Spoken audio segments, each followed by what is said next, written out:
me? Yes. Can you hear me now? Yes. Do I sound like a commercial? Yes. Okay. I'll try not to the rest of the night. Thank you very much for being here and showing an interest in my story. And 9/11 is a sad story. It's an awful event that happened in our lives.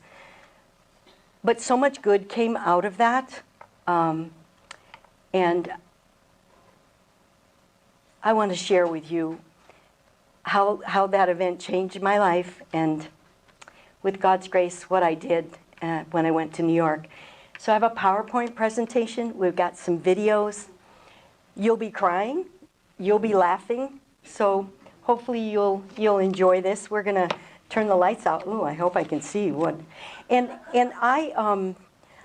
I read a lot because if any of you know me, you know I'm a talker, and I talk too much. So I would get on every slide, and I would give you a 15-minute dissertation on each slide. So I've typed out the important things, and forgive me for reading a lot because otherwise I'd keep you here till midnight. So here we go, the tragedy, the heroes, and the hope. And I want to thank the Historical Society for having me here and having me share my story with you. It's really an honor, and as you'll see through the PowerPoint presentation, I promised the firemen that I would never let people forget what happened that day, and it's a goal in my life now.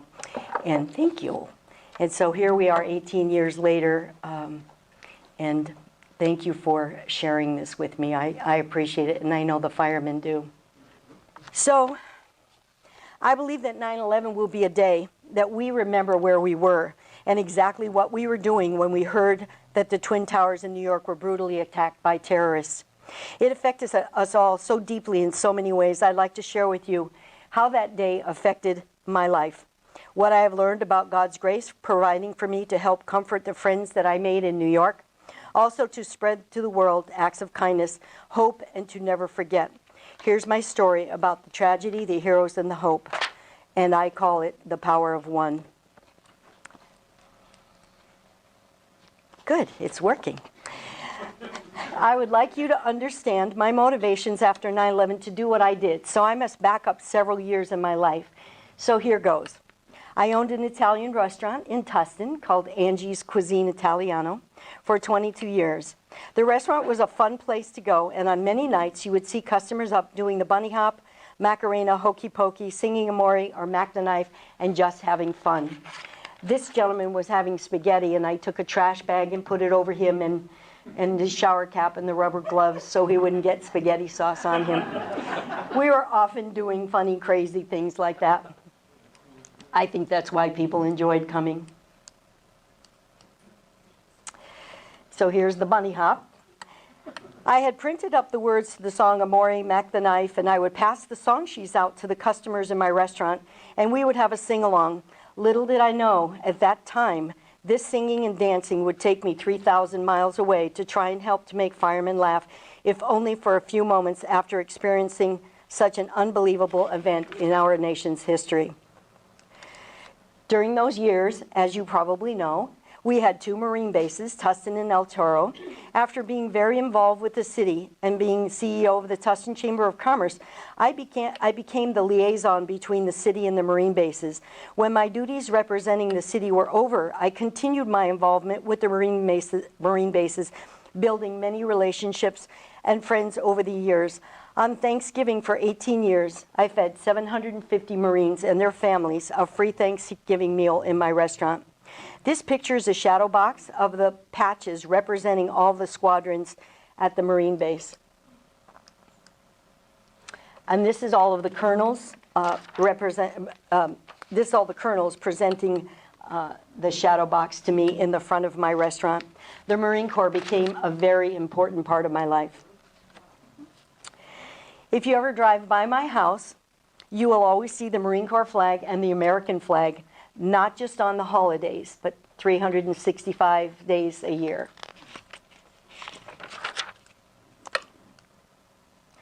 My involvement with the Marine base grew through the years, and for all my contributions to the 2 Marine bases throughout the years, the Commandant awarded me the highest medal you can receive as a civilian. It's called the Meritorious Public Service Medal. and it is on the left. The patch you see is the shadow box representing the blimp hangars, which I'm sure most of you are all familiar with. And the flag was flown over the Marine base for a week and presented to me at the ceremony when they issued the medal. And I have that medal on today. I'll talk a little bit more about it later on. Here's Colonel Tom Collin and Major General Robert Magnus pinning the medal on me at a ceremony with the Marine Corps band playing in the background when I had black hair. That was a long time ago. Because of my involvement with the Marines and all the relationships that I had built, I was invited to Washington, D.C. to 3-star General McCorkle, who was head of all aviation for the Marine Corps retirement ceremony on August 3rd, 2001, 39 days before 9/11. I attended and spent several days in D.C. sightseeing. One of the things that I did when I was there was have a private tour in the Pentagon in a golf cart in the Navy Marine Wing, the exact place where the terrorist plane hit on 9/11. From there, I flew up to New York and I decided to take a small vacation while I was there. Although, having been to New York for a vacation numerous times, I decided this time I would go and pay the fee and go up into the observation deck at the World Trade Center and see the sights. If you would note, the date of this ticket is dated 8/09/01. You probably can't see it, but you can see it, 8/09/01. And then I also went into Windows on the World and had lunch. So 30 some odd days before 9/11, it was very surreal that I had just visited all 3 of those buildings, the Pentagon and both of the World Trade Center buildings.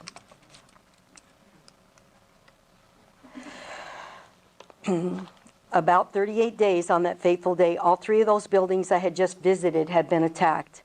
I felt like I could have been one of the ones that lost their lives.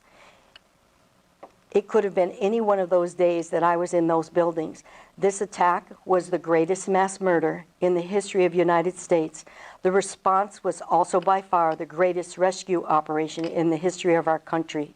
Over 20,000 people were saved, as you probably know.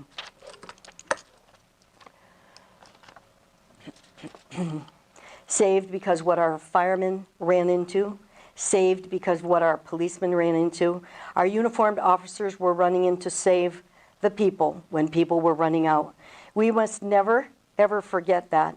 This was my profound call to action.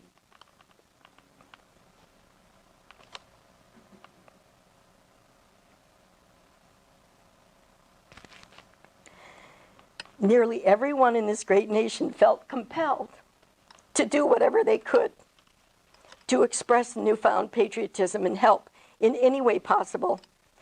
This was my way, and I called it my cooking ministry. Sorry.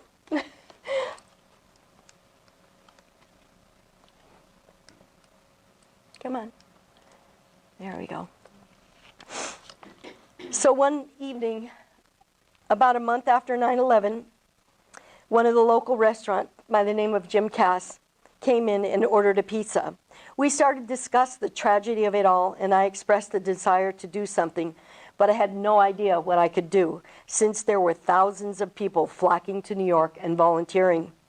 He said to me, "You can cook, can't you?" Just at that moment, I knew what I had to do. His pizza was ready. I handed it to him, and he left. That evening, when I got home and began to pray, right then at Jim's suggestion, I knew in my heart what I wanted and needed to do. My prayers were answered that evening when I decided to sell my restaurant, find some people to move into my house. I asked some of the local California dignitaries to write letters of recommendation. So the mayor, the police chief, the chamber manager, Jim Cass, the fireman, and many others wrote letter of recommendations on my behalf. So when I got to New York, they would not think I was crazy, because everyone here thought I was. So on Thanksgiving Day, 2001, a day in my life that I had cooked Thanksgiving meals for Marines, I flew to New York. And of course, by that time, the Marine bases were closed, or, you know, we weren't cooking anymore. I spent the weekend at a cousin's house and inquired where the closest firehouses were. And they explained how to get there. I went with my recommendation letters, knocked on the doors and said, I know you think I'm crazy, but I owned an Italian restaurant in California for 22 years. I just signed escrow papers last night. I want to come back to New York after my escrow closes and cook for you. They looked at the letters, we exchanged emails, and they agreed. I did this 4 more times to the firehouses you see here, and I came back to California to complete the sale of my business. In May of 2002, after closing my escrow, taking care of other business, I flew back to New York to start my cooking ministry. Manita, do you recognize that jacket? Manita let me borrow her beautiful red, white, and blue jacket for that picture. Some of my early roadblocks and challenges that I encountered when I got there. Difficulties in making connections at first because not knowing anyone. Scheduling firehouses with no knowledge of where they were and who to contact. Starting from scratch with cooking supplies, places to purchase the food, no vehicle to arrange transportation for shopping, and getting the food to and from the firehouses. Finding a church home and a Christian support group. In all of this mayhem, I moved 7 times in the first 3 months.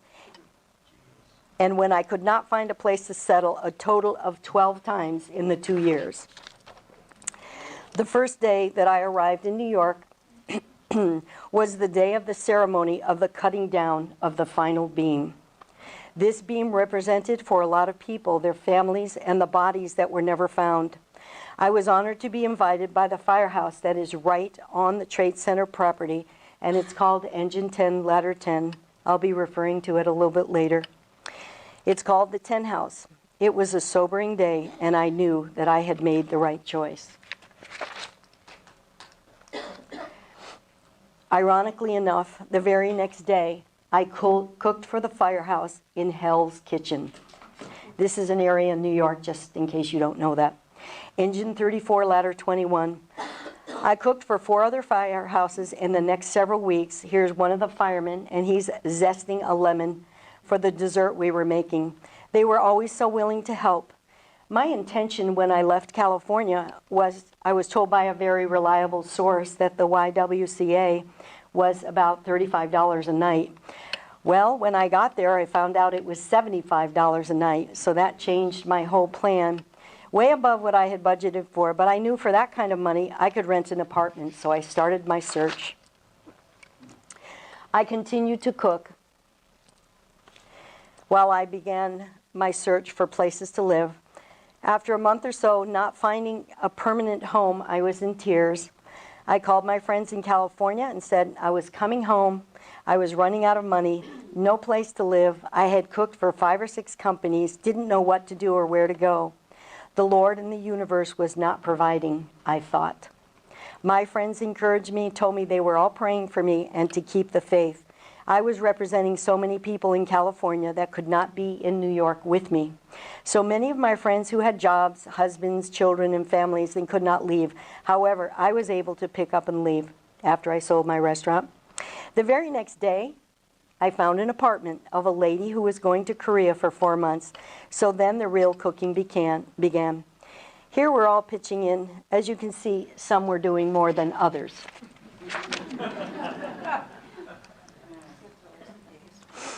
The friends I was making so quickly was rewarding, and they were all so helpful and appreciative. Here's a picture of Santo Galando, who was retiring that night after 35 years. He worked at the firehouse right next to the Yankee Stadium. Their fire truck had blue thin stripes on it, just like the Yankee trademark. Here I was telling them, you cook or I'll beat you with this wooden spoon. Just kidding. So I'm going to go through just a few slides and show you some of the firehouses that I cooked at. This is Spanish Harlem, Engine 53, Ladder 43 on 102nd and 3rd. So more great guys, tell you a little bit, more hungry faces. If you notice the little pizza guy in the middle, that was my trademark at my restaurant. He's in the middle of the table, and he went to every firehouse with me. I don't know if you can see it. It's right there. Yeah. Captain Brown in the blue shirt here on the corner. He lost his brother on 9/11. I'm going to talk a little bit about, if that's for me, tell them that I'm busy.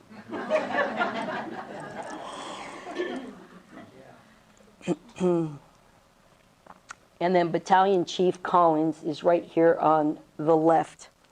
So this was Ladder 3 in, on 3rd and 4th Street. So here's just some quick slides, just to show you some of the firehouses that I cooked at and their smiling faces. This captain dressed up like a surfer dude because I was from California, so he was trying to be funny. Engine 15, Ladder 18, Pitt and Delaney Street. They took me up in the bucket, 75 feet up in the bucket. Engine 3, Ladder 12, Battalion 7. Engine 280, Ladder 132 in Brooklyn. Engine 9, Ladder 6 in Chinatown. Engine 4, Ladder 15 and 10, Seaport Village in South Street. Rescue 1 on 43rd Street, Midtown Manhattan. They were amazed that they had candlelight and red tablecloths, somewhat of a luxury that night. This is Engine 33, Ladder 9 in the Bowery. The church that I attend is Saddleback, and they had made these patriotic CDs after 9/11 by our music director, Rick Muchow.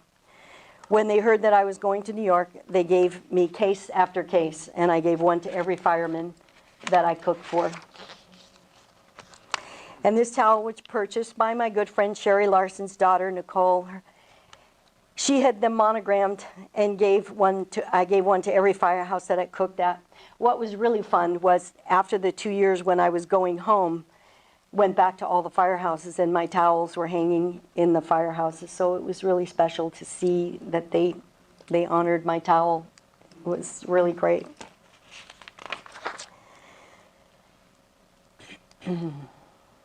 This is my best friend Belva, who I was baptized with before I left California. She came to help me cook at the firehouses. This was her favorite group of guys. I think she was their favorite too. This was Engine 7, Ladder 10 in Lower Manhattan. So the gentleman in the front with the green shirt, bending in the picture, was a Marine based in Tustin. And he and his brother frequented my restaurant. He's now our fireman at this firehouse. He came in on his day off, hence no uniform. And I also had a bumper sticker that said, "Say no to drugs, say yes to pasta." They put it on their fire truck. And this was... This was, Bob Bartels back there made my bumper stickers for me. A little plug for Bob and his company. This was in Brooklyn. Here were Belva and my friends from California, just having a great time with funny firemen in the middle with false teeth. This was Squad 288, which lost 18 men. If you have a moment in the front here, I have a picture later on, but there's a T-shirt and it shows they lost the Engine 54, Ladder 4 in downtown Manhattan, and Squad 288 in Queens. They lost the most men, and 18 men is like 3 companies because there's usually about 6 men in a company there. So they lost their whole squadron of people, their whole 3 squadrons.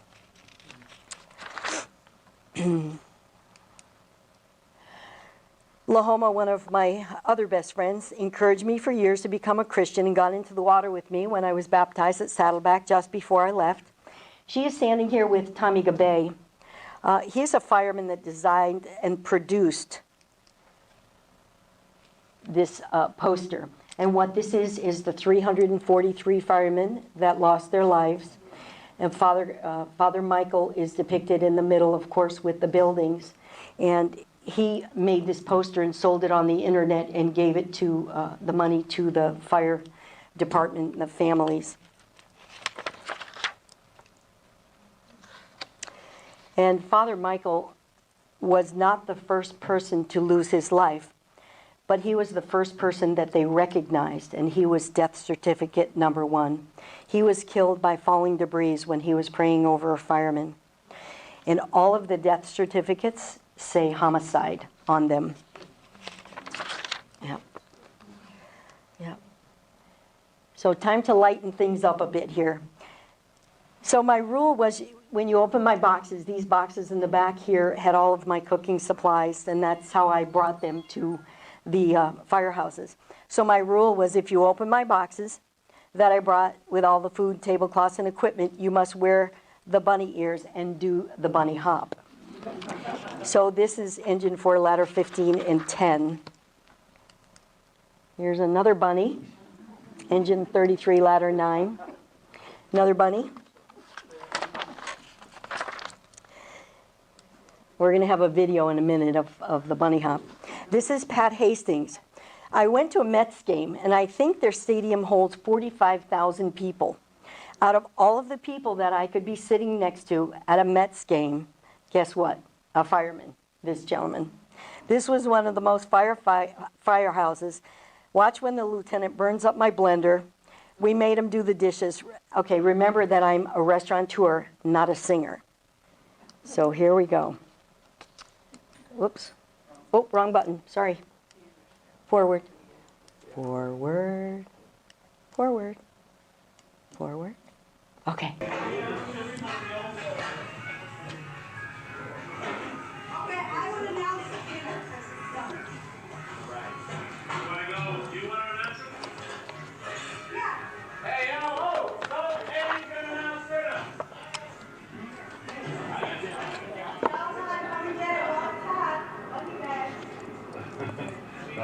Now we play our song. We play This was Chinatown. So. It's a nice song, but it didn't have batteries. Oh, the batteries are wearing out, huh? Yeah. They found it in the street.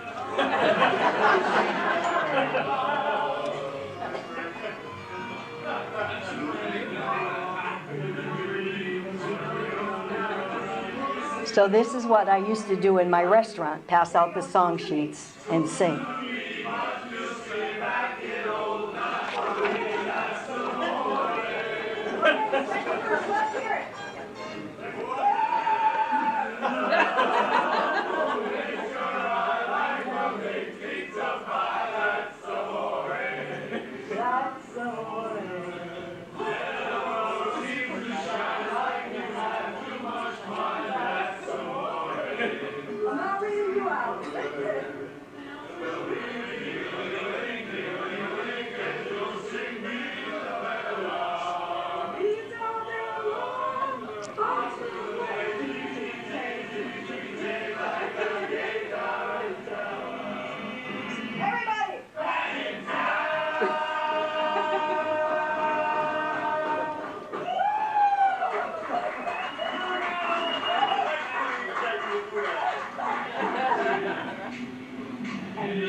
Then they took me on a run.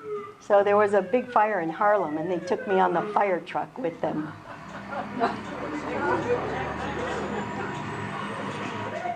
The evening of the burnt chicken. Okay.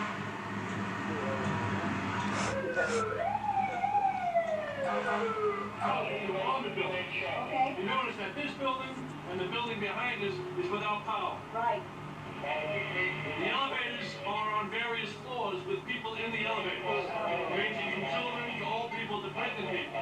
So now you have all these additional units inside now trying to get these people out of the elevators. In addition to Con Ed trying to shut down power to the transformer room, you have 3 units inside here on fire. We can't put it out until the power is shut down to that room. So I just got to give you a little scenario as to what you're witnessing. I appreciate that. Thank you very I'll much. keep you updated. Okay.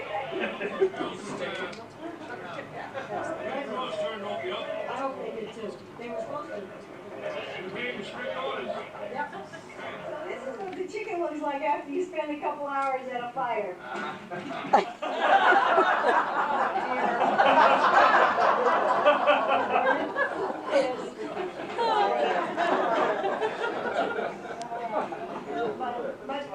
But we got some new chicken cookies, so we're doing good. Thank you. Thanks, guys. And you know when you come to a busy company, you're gonna have to put up That's right. That's right. a little, what time? What time is it? 12:30. Normally we eat around 12, but 12:30 a.m. AM, yeah. It's not lunchtime. It's a PM. This is yum yum. Yum yum. I have to get you in my video. There you go. There. I know. Don't bother me. I'm eating. There you go. Okay. I have on the front table the first firehouse that I cooked at. I mentioned it earlier, Hell's Kitchen. They gave me a piece of the glass from the World Trade Center. If you have an opportunity to come up and look at it, it's so thick, so thick. But I have that on display up front. These were 2 of the chiefs I got to know. The one on the left pulled his medal off his chest and gave it to me the night I cooked at his battalion house. I'll talk a little bit about the medals that I have on my chest. So the 343 represents the firemen, the number of firemen that lost their lives. The gold star means you were there recovering bodies after the buildings fell. If you see this same medal with 2 gold stars, it means you were there when the buildings fell and you were there recovering bodies. And as I mentioned, one of the chiefs pulled his medal off that night and gave it to me. The next medal is it's called the Honorary Firefighter Medal. It's called the Honor Legion Medal, given to me by Chief Gattani. It's an honorary firefighter medal. The definition for this award reads, for an individual who has rendered service to the fire department of the city of New York and has merited gratitude and recognition for those services. And I also have that medal if you have an opportunity later. It's the only time I'm going to let you look at my chest. Just a joke. This was a bracelet that, did I skip a slide? I think I did. There. This is the letter that I received with the medal. It reads, "Thank you, Angie, especially for all the fun we had singing together. I have not seen the men laugh like that at the dinner table for a long time. We surely appreciated it." And this bracelet has the names of the brothers that lost their lives on 9/11. It was given to me by Fireman Tommy Burke, Squad 252. The names on the bracelet are the men we lost on 9/11. Commander William Feehan, Lieutenant Tim Higgins, Tommy Kavekis, Peter Langoni, Pat Lyons, Terrell Coleman, and Kevin Pryor. I wore this bracelet for 10 years and never took it off. And when I went back to the firehouse to visit them, they gave me a new one, which I wear only on special occasions now because I don't want to ruin it. But that bracelet is very special to me. This is the fireboat that helped put out the fires on 9/11. Marine 9, Staten Island. Who is that good-looking firewoman with Santo Galando? This is engine 68, ladder 49. They were actually holding me up because the equipment, I had the oxygen tank, it was so heavy I couldn't stand up. That's how heavy their equipment is. It's like 100 pounds of gear. This is a fireman taking me home after a tough night's work. Engine 90, ladder 41. So we've had some fun stuff now, and now we're going to start with some of the serious things. Tell you some of the stories about the families who lost family. And so this is Engine 54, ladder 4. It's the firehouse that's right downtown Times Square. If you've ever been there, you've probably walked by. This house was one of the houses that I mentioned that lost 17 men, 2 battalion chiefs, 2 lieutenants, 1 captain, 12 firemen. In this firehouse was a fireman named Joseph Angelini, who was a father, and his son both lost their lives that day. Imagine losing your husband and your son in the same day.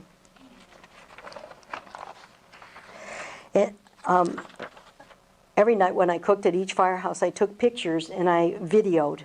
Before I left New York to come back home to California, I revisited every firehouse I cooked for with a copy of their pictures and made them a video along with a thank you note.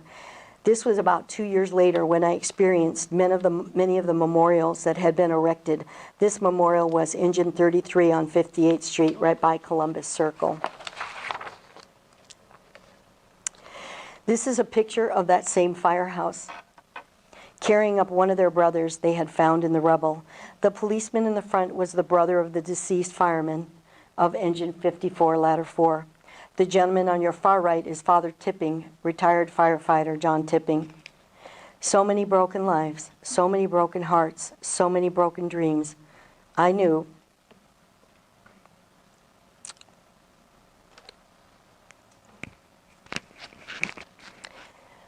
my life would never be the same.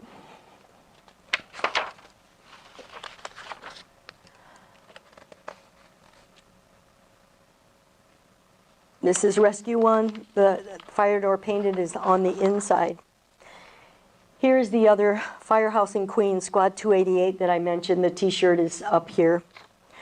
I lost 19 men. At this point, I began to recognize the names and all of the stories the firemen had told me about them and their families. It became very real and very close. I could not believe what these men were experiencing, but I was so honored to be able to share in their grief. I knew once again I was where I was supposed to be. This t-shirt that I also have, oops, too fast. This t-shirt I also have over there hanging on that. This is Battalion Chief Oriole Palmer. And if you ever go to the large museum, you can put headsets on and you can listen to transmissions from that day. And you hear him saying, this is Battalion Chief. I've heard this transmission. You hear him saying, this is Battalion Chief Oriole Palmer. I've reached the 84th floor with all of my men. And there's much carnage and fire. And before he could get the words, we're going in, out, you heard, and you knew that was when the buildings fell.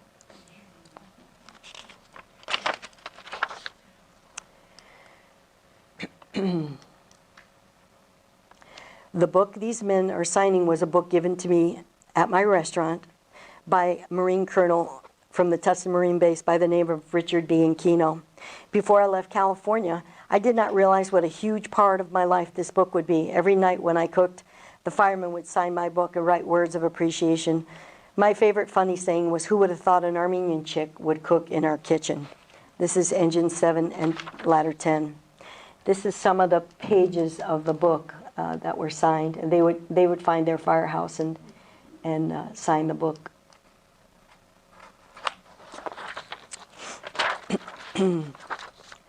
The nicest sentiment was written by Captain Donovan from Squad 18, and I quote, "I cannot tell you how much your warmth and generosity warmed our hearts. Thank you for a great meal and an even nicer evening. I've found that the care and concern shown us by people across our country is what sustained us and kept us going. God bless and thanks again." This is the captain and his squad in Manhattan. At this point, it gives me extreme pleasure to tell you about Captain Donovan. He was born in Staten Island with his wife Debbie and 2 girls, Shannon and Kelsey. They live in Massapequa, who have become a big part of my extended family. Captain Mike was a fireman in New York for 25 years, but before I tell you about him, I'd like to tell you a story about what a great man he was, and long before 9/11. You see this picture, and I have the picture over there on the easel. Captain Donovan is not only a fireman, but he's a great artist. One of his very good friends, by the name of Tommy Stackpole, who's depicted in this picture, he's right here, and he's handing off a baby to another fireman in a fire. He had gotten burned severely at a fire in '98, and they told him he would never be a fireman again because of his severe burns.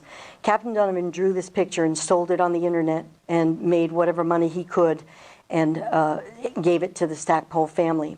In March 2001, 6 months before 9/11, Tim Stackpole was reinstated as a fireman when they told him he never would be. And on 9/11, Captain Donovan was at the headquarters across the river when they saw the first plane hit. He headed into the site like so many other off-duty firemen and police. He found himself in the tent house that I mentioned earlier on the site of the World Trade Buildings. He borrowed gear and he ran into his friend Stackpole. There they began to enter the attacked, not yet collapsed buildings, except that Captain Donovan was called back by Chief Gansey to remain there and set up a command post. Chief Gansey, Stackpole, and some other firefighters headed into the buildings and left Mike behind. That is when the first tower fell, and he watched in horror as his best friends and brothers were buried in the rubble. So this next video is a video of Mike Donovan telling his story about how he was buried. For September in New York, beautiful clear day, and crystal blue skies, and we're going across the Brooklyn Bridge.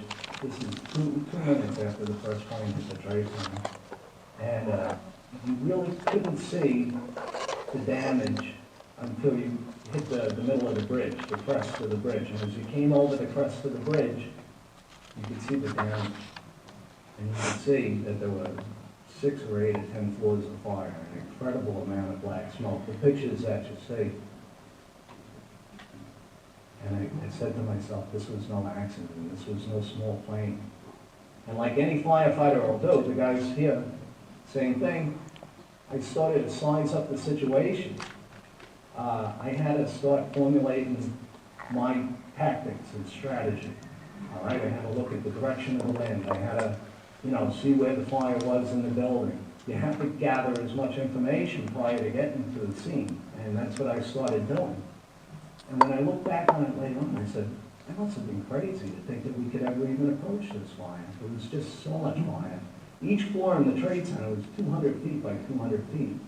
And the winds alone up on the 60th, 70th, 80th floor, if they blow in, you have a fire 200 feet by 200 feet, fueled by jet fuel, you would have all been incinerated. But I'm looking at it as a normal fire, and I'm sizing it up, and it's like, all right, we got to formulate our strategy. And we got to cross the bridge. I was overwhelmed by the magnitude of it. And if you think about it, the first plane hit the first building. Everybody in Lower Manhattan evacuated their buildings, and they were watching this spectacle, this terrible spectacle, but in what they felt was relative safety of the streets. And we pulled up, and there were thousands upon thousands of people in the street. All the people in Lower Manhattan just watching this.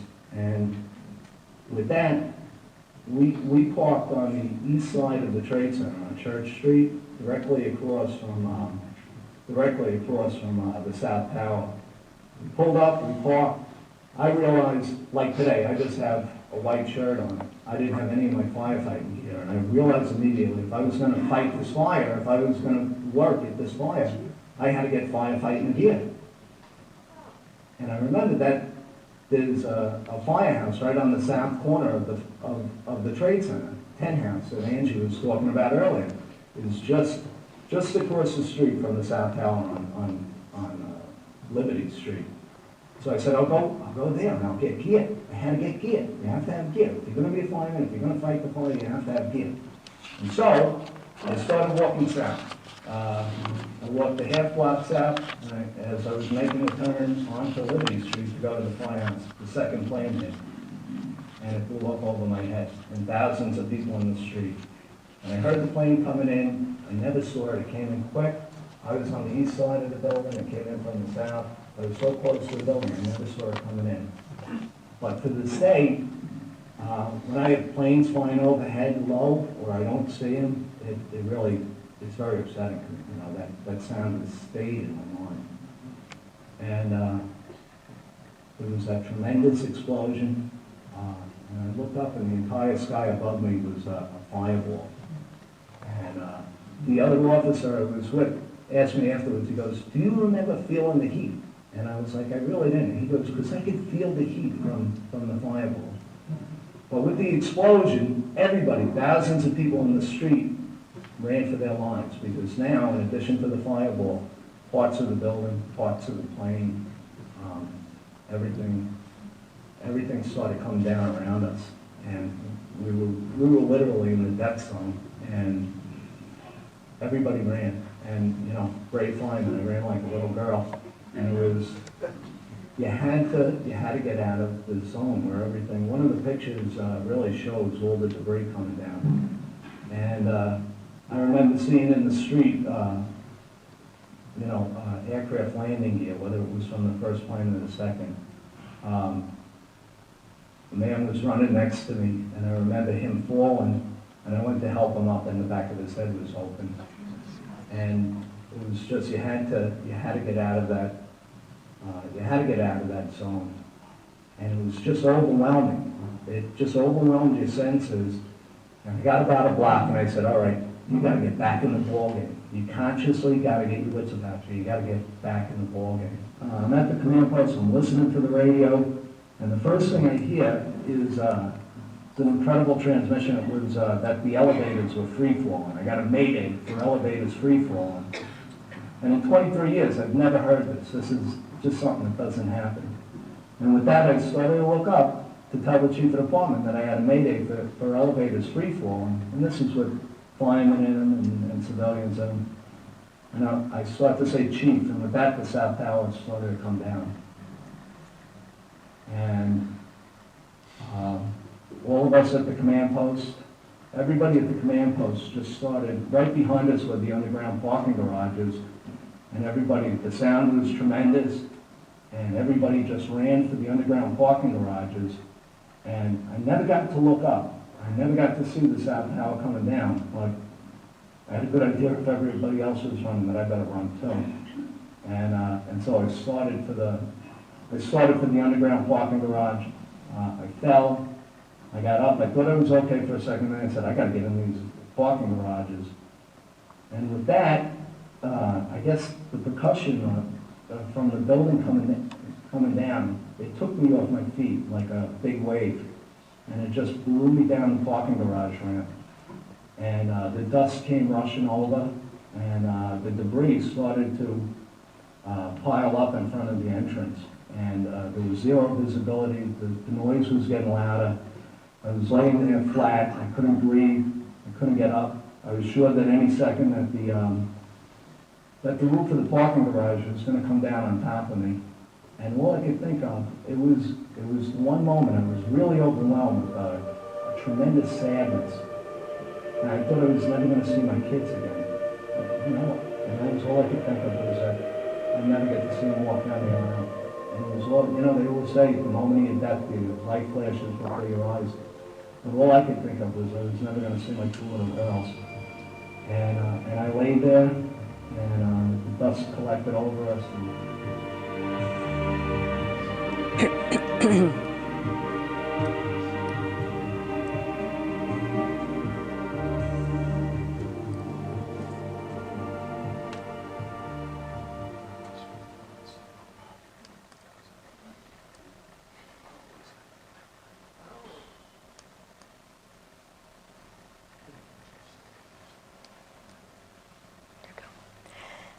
And so to add to that story, as he was laying there, he found his way to a stairwell that had a void in it. As a fireman, he knew that stairwells will have a void. And he could hear people crying and screaming and coughing. And he said, "Come to my voice, come to my voice." He saved 15 people that day. And the chief that called him back and said, "Stay here," set up a command post, and he went in with Stackpole and the other gentleman. They found Chief Gansey in a running position, and he was decapitated.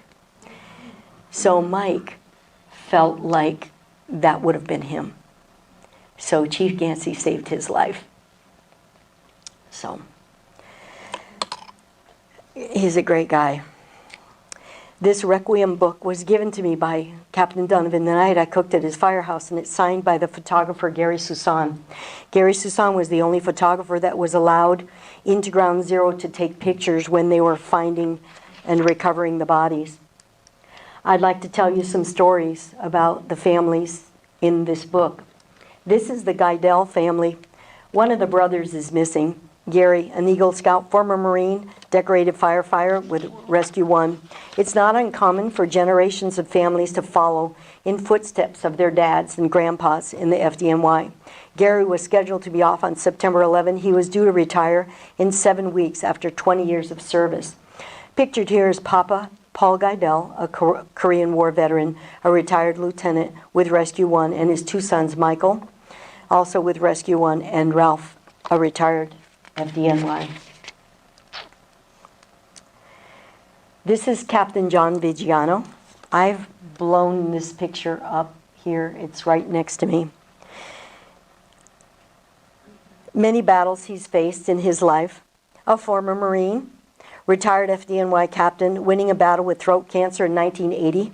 But his 2 greatest accomplishments were his 2 sons, NYPD Detective Joseph and FDNY firefighter John II.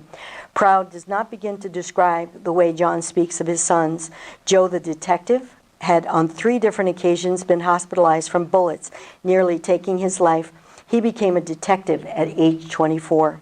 His hard work and bravery earned him a Medal of Honor, Combat Cross, and 3 Medals of Valor. This picture shows the proud dad with the pictures of his 2 sons in his helmet. His son Joe was found. John's remains were never found. Need I say more? This next picture I also have here in the front. This is Chief Jim Ritchie's, known as the Big Daddy in what they called the hole at Ground Zero. Chief Ritchie's was the 2nd firehouse I cooked for. He's wearing his son's shirt from Ladder 114, carrying his son's battered helmet. His son, Jimmy Ritchie's Jr., was to celebrate his 30th birthday on September 12, 2001. A former police officer turned fireman on March 25, 2002. 6 months after the attack, Jimmy Ritchie's Jr. remains were found 10 feet below the very spot where his father stood in this picture. So his dad is standing right there. You can see it better in this picture, but his dad is standing right there, and they found his son right below where he was standing.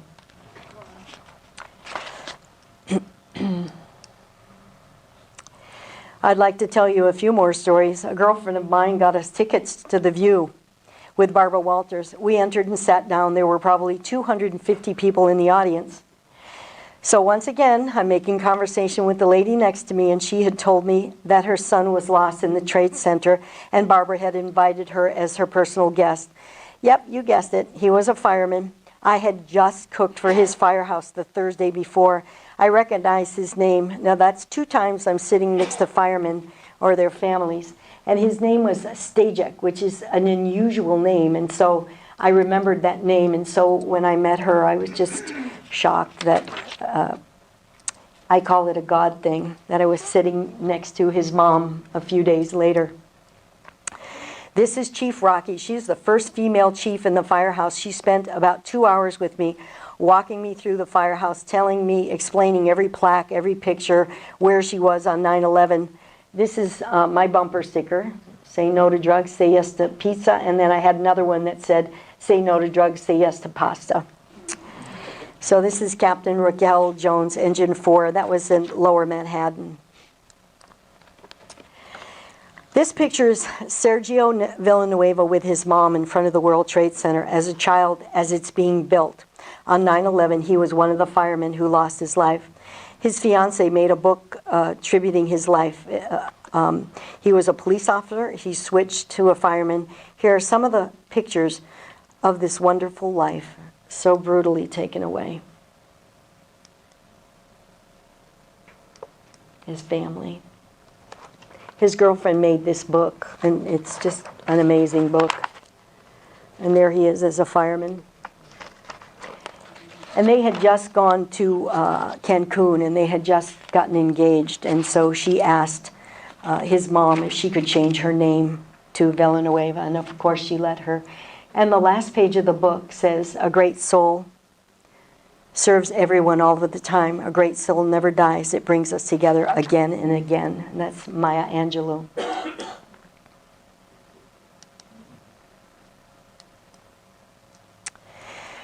As these incidents unfolded, I knew that even though I had refinanced my house twice, even times I had no place to live, examples of me sitting at the Mets game next to a fireman, finding an apartment after I had given up and was going home after participating in so many ceremonies, I knew that I was supposed to be there. It took 2 years out of my life, but you know what? They were the best 2 years of my life, and I would do it over again. I would do it in a heartbeat. I'm not suggesting that you go 3,000 miles away and leave your families and refinance your house. But what I do encourage to step out of the box, do something nice for someone today, tomorrow, next week. A single mom, a dad, someone from your church, a stranger in the grocery store. If everyone in this room did one thing and paid it forward, like my favorite movie, maybe we would have the hope that we'd all need to make this world as one. And again, I call it the power of one. So this phenomenon, 9/11, keeps coming up in my life. It's in my home phone number. I drive a 911. I have met some friends. Their address is 24911. My mom moved to California on 9/11, 1986. So I'm going to share some quick slides and do my final thank you, and just, I think these are very poignant. On Monday, we complained that church was too hot yesterday. On Tuesday, church was just fine. On Monday, we talked about our sports heroes. On Tuesday, we talked about real heroes and firemen and policemen. On Monday, we discussed the return of Michael Jordan. On Tuesday, we heard about America's tribute to police and firemen. On Monday, I forgot to advance the slides as I was going. On Monday, Barry Bonds and baseball were a big deal. On Tuesday, a fire chaplain and his courage, whose name we cannot remember, were a big deal. On Monday, strangers in New York never spoke. On Tuesday, strangers in New York, strangers in New York saved each other. On Monday, we were Democrats and Republicans. On Tuesday, we were Americans. On Monday, Americans were African American, white, Hispanic, Asian. On Tuesday, Americans were brothers, sisters, mothers, and fathers. On Monday, we turned our eyes to the stock market. On Tuesday, we turned our eyes to heaven. On Monday, there was never enough time. On Tuesday, time stood still. The things that I learned from all of this, the firemen still ask for our prayers. They are still to this day hurting, even though they act like they're not. They think that 9/11 will soon be forgotten, and they shared that with me often and asked me to never let us forget. That's a goal in my life now. I would like to ask you today to continue to find ways, big or small, to support all of our local firefighters, police officers, military, first responders in any way possible, to let them know how much we care and appreciate what they do for us and our country to keep us safe. The stories of the tragedy and loss of life of that fateful day, September 2001, has become a part of every American's life. But out of every tragedy come stories of commitment, dedication, selflessness, and hope. This event did not deal us a lethal blow, but instead make us each realize that the fight for freedom and equality is not just fought on the battlefield. With determination and commitment, we all realize that freedom can't be dictated by the terrorists, because this country and its people have never backed down from what is right. We see the hope and the determination of our convictions, and we know that with God on our side, the truth will win out, and we will be even stronger. Never give up hope that one day we will be all one people united. Thank you for your time and sharing with me my story. I really, really appreciate you being here. I hope that you never forget what happened that day and share it with your friends. I'd like